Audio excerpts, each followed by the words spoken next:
Game number 2 is live, and we are on heavy rain. Starting to the top of the map, we have BabyKnight.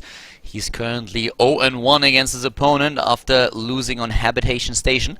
Starting to the bottom of the map, we have Dimaga, the Zerg player, who was able to edge out that victory. Very aggressive game by him, by the Ukrainian player in game number 1. Let's see what he can do in game number 2 against his opponent. This base, or this map, has no gold expansions, and therefore it's not that much pressure on the BabyKnight to either expand on his own or take down the third of his opponent. So let's see what's going to happen here. I have to admit though that BabyKnight had a pretty horrible start into the last game. If you move out with the Stalker and the Zealot onto the map, you want to, you want to save the Stalker, but if you lose the Stalker, you at least want to trade, and he didn't do that at all. He got surrounded right away, lost both units, didn't do anything with them, and that is a very, very start into the game. It sounds like very little, and like that's nothing really big, like losing a Zealot and Stalker. What's that? Like, that's nothing.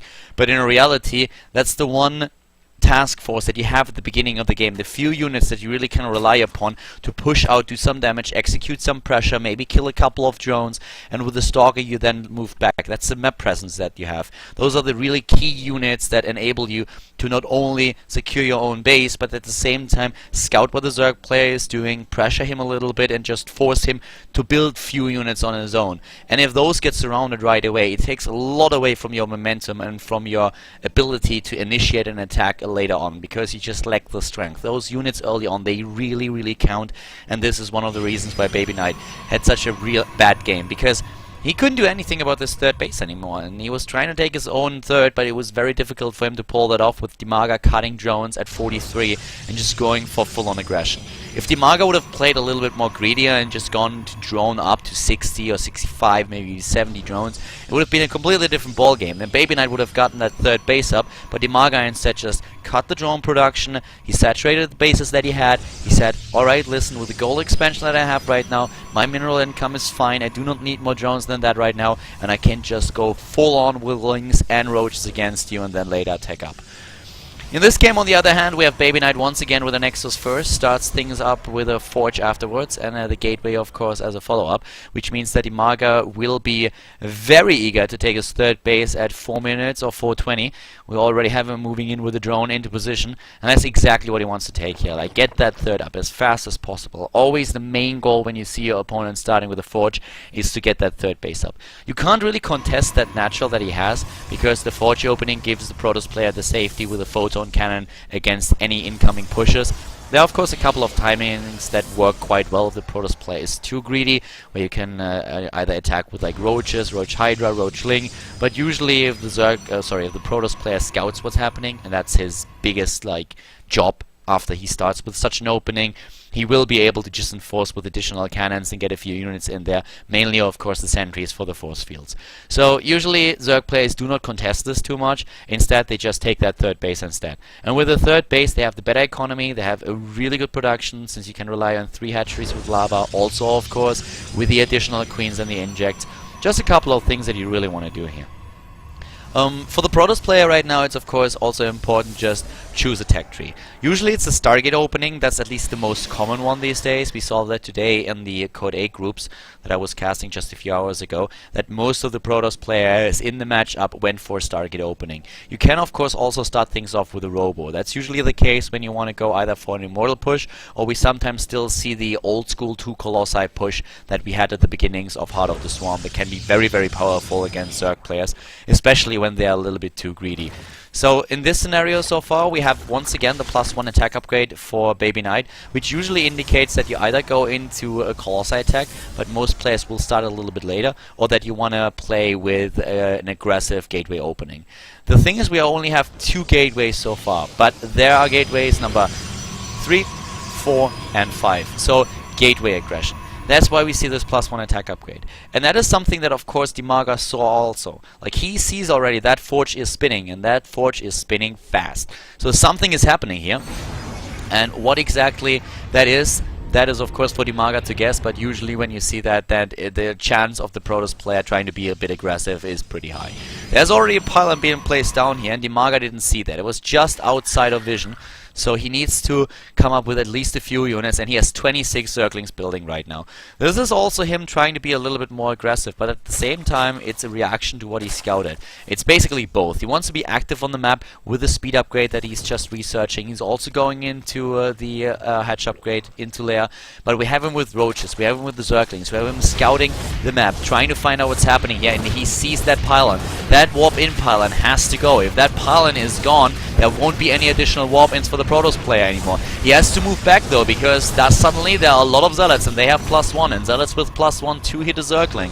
Without that attack upgrade they need 3 hits, so it's much more difficult for them to pull that off. Dimaga at 85 supply, he's really getting the numbers now, and he has to rely upon them. He needs to play the numbers game against his opponent, because it's going to take him quite a long time to research an armor upgrade, and that's way too much. BabyKnight with an interesting follow-up on the other hand. He goes straight into Dark Shrine, and that's not only awesome for him because of the Dark Templars and maybe the lack of detection of Dimaga, but Archons against this composition are pretty epic as well. Here we go, Dimaga moving in on creep right now, trying to get those surrounds off. BabyKnights with the micro against the Zerglings. Here comes the speed upgrade on the other hand, and that's definitely not enough Zealots to really stop Dimaga. The Zerg player stopped droning at 43 Harvesters once again, and that's really working quite well for him. The pylon's already been taken down, and Dimaga with such an aggressive opening against what we see from BabyKnight here, and the Protoss player is shut down immediately. I mean, he's trying, you can't blame a girl for trying, but it's just so difficult to make anything happen against Dimaga. Playing a more defensive style and just being greedy in economy would probably work a little bit better. If he goes for a turtle composition, that might be exactly what he needs here, but instead he was trying to push out with those gateways, and he was shut down right away. Now we have BabyKnight in a bit of a, he has a problem. What is he gonna do? Of course he wants to get those DTs in, but he doesn't even have map presence. There's no pylon anywhere. He can use this pylon to warp down here and then walk the entire distance towards his opponent's base, or he can just wait for the robotics facility later on, get a warp prism in there, and then try to go for the main base itself. Problematic is that those DTs, I mean, they are they can be really effective, let's be honest about that. But the lair tech is out. That means that overseers are here. And if you watch the production tab carefully, you saw that he already has one overseer. It's right over here, and it already saw the first DT, so that DT is a goner. And BabyKnight is just being shut down every single step of the way. Dimaga playing an incredible first game here at the Esports Venture Cup. At least in an incredible best of 3. So that will give him a very good start into the group.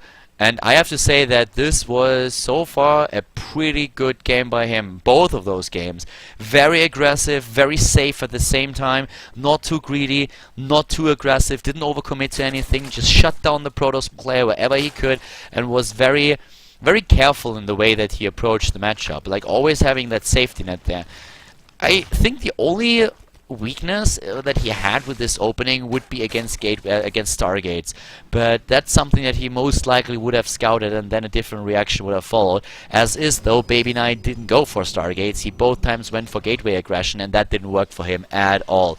BabyKnight right now with an attempted maybe third base. Now he's moving out, he's trying to put the screws on once again. This army on the other hand, I mean, this is a tiny army. That's 46 army supply against 91. And in case you didn't get an F at school in math, you know that that's usually a bad sign. BabyKnight has half the army supply of his opponent, and that's getting scary. That army, by the way, is trying to break through here, and guess what we don't see? Hell yeah, sentries. That's why we have a recall here immediately. It's time for the sentries to drop the force fields. And there we go. Dropping the force fields immediately, and well, that forge is also going to go down. Force fields on all force fields, and that means no +3 attack upgrade anytime soon. Now a little bit of kiting to just take down one of those Archons maybe, but Dimaga is still controlling that map, and he is currently looking at 3 bases against 2. BabyKnight is trying to take that third base, but that Zergling over there already spotting what's going on. And Dimaga, I just don't see him sitting still and letting BabyKnight take a third. He has Hydralisks. He has the speed upgrade for the Hydralisks. He has a massive supply, and I think it's now time for Dimaga to go for the go for the good old gym mantra: go hard or go home. And Dimaga is gonna go hard. He's gonna go full ham on this base. He's not gonna go home anytime soon. Those rocks are going down, and that will open up the pathway to that third base of his opponent. And, well, BabyKnight, I don't know. He needs to drop the best force fields of his life right now if he wants to survive this. Because Dimaga smells blood in the water, and to be quite honest, I smell it too. Here we go, the time warp already executed. First force field being dropped, but that's not going to be enough. The rest of the force fields, well, they are not too shabby. A couple of units are definitely being shut out here. That roach force that's trapped inside is taking out right away, but the rest of the army is just going full ham, just barreling down on the Protoss army. BabyKnight is holding for now. Those Immortals, they are giving their best, and they are taking one roach down after another. 14 kills on one of them, but that guy with 18 kills is a master, and he's dead as well. Ha! Immortal, are you kidding me? That guy is dropping faster than... yeah, I can't come up with that. Can't come up with anything. But GG is being called as BabyKnight is just out of luck and out of units. Dimaga with a 2-0 victory takes a great start, a great lead in this Group B at the Esports Venture Cup.